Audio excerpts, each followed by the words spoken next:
এই দেশপ্রেমিক ছিল বলেই কিন্তু আমরা আমাদের ভাষার জন্য যুদ্ধ করেছি।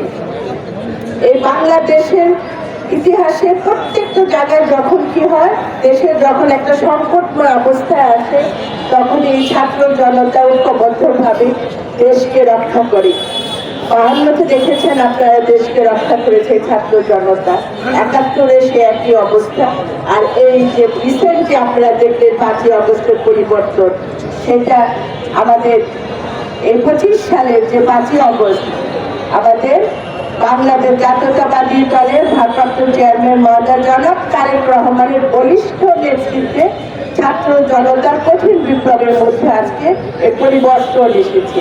আজকে আমরা স্বাধীনতার স্বাদ পাচ্ছি, আজকে আমরা কথা বলতে পারছি। আমাদের যে ভোট, যে ভোটের জন্য আমরা অধীর আগ্রহ অপেক্ষা করছি, সে ভোট দিয়ে বাংলাদেশ জাতীয়তাবাদী দলকে প্রতিষ্ঠিত করতে হবে। আমরা আমাদের এই স্বাধীনতাকে রক্ষা করব, আমাদের বাংলাদেশের পতাকাকে আমরা রক্ষা করব। আমরা জনাব তারেক রহমান যে নেতৃত্ব আমাদের দিচ্ছেন, সেই নেতৃত্বকে আমরা রক্ষা করব। জনাব আব্দুল্লাহ খান নেতার নেতৃত্বে আমরা সুশৃঙ্খলভাবে শহীদ বেদিতে অর্পণ করে শ্রদ্ধা জানিয়েছি।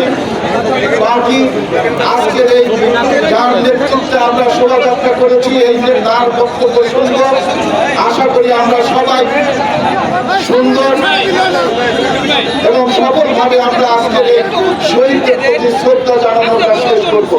বায়ান্নর ভাষা আন্দোলন যদি সৃষ্টি না হতো, আজকের ছাত্র সমাজ সেদিন যদি শাসক গোষ্ঠীর ভাষাকে রক্ষা করার জন্য শাসক গোষ্ঠীর বুলেটের সামনে মুখ পেতে না দিত, তাহলে হয়তো আমরা এই আন্তর্জাতিক ভাষা দিবসটা পেতাম না। আগামী দিনে সুশৃঙ্খল ভাবে একটি গণতান্ত্রিক পদ্ধতিতে এদেশের মানুষের ভোটের অধিকারকে প্রতিষ্ঠা করার জন্য আজকে এই বেদিতে দাঁড়িয়ে আমরা শপথ নেব। নেতৃত্বে জেলা বিএনপির সকল নেতৃবৃন্দ এবং অন্য সংগঠন, জাতীয়তাবাদী কৃষক দল, শ্রমিক দল, যুবদল, স্বেচ্ছাসেবক দল, ছাত্র দল, মহিলা দলের সমস্ত নেতা এবং কর্মীবৃন্দ আজকে পুষ্পাঞ্জলি অর্পণ করলেন।